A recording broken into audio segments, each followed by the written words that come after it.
Hello,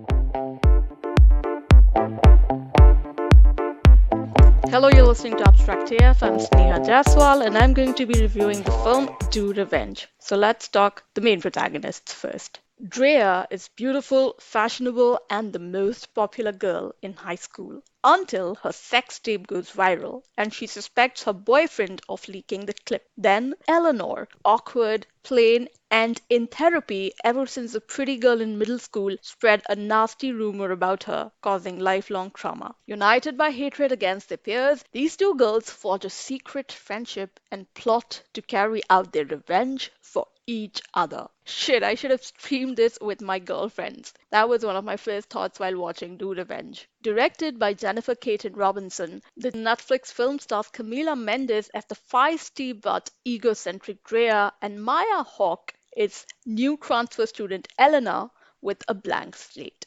Before the girls get their hands dirty and go after their bullies, first there's a makeover, obviously. Then Eleanor goes after campus god Max, played by Austin Abrams, Eleanor's ex-boyfriend, while Drea targets Carissa, that's played by Ava Capri. Now, like typical teen flicks that are set in fancy rich people's schools, Do Revenge has glitzy posh poolside parties, multiple cliques, no sign of adult supervision, and kids wearing over-the-top outfits that look out of a fashion show. While that makes Do Revenge exceedingly unrelatable for most viewers, it's also ridiculously entertaining, in large parts due to the unlikely friendship between the leads.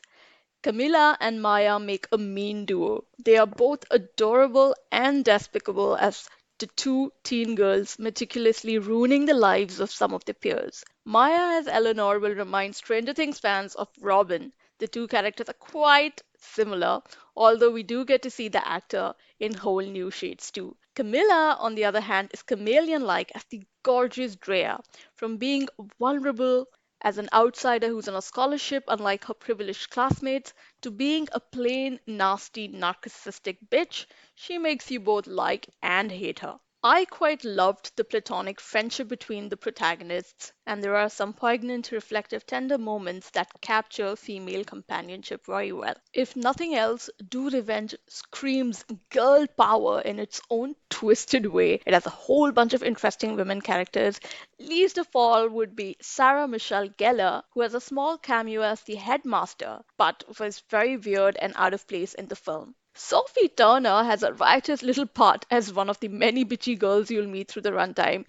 I didn't even recognize her, but she's pretty great in that bit part. The men just bail out. For example, Austin Abrams, who plays Max, one of the antagonists, looked just right for the rich, entitled asshole role. However, something felt lacking in his performance. He would have made a better lackey, maybe, than the all powerful, politically connected prick that he gets to be. Although, to be fair, rich men don't need a personality. So yeah, while Do Revenge gets a lot of ingredients right for an entertaining teen revenge drama, the creators get a little ambitious with the runtime. I mean, with an almost 2 hour long story, things eventually get slightly overstretched. There was a pretty good twist towards the 90-minute mark, and they could have wrapped the film in the next 15 minutes. Instead, things drag along for another 15 minutes. So the final climax is a little too unrealistic to be true, but I mean, it makes for a fun watch nonetheless. I love the performances, and it's a pretty great pick for girls' night, or well, friends' night. It's a 7.5 on 10 from me.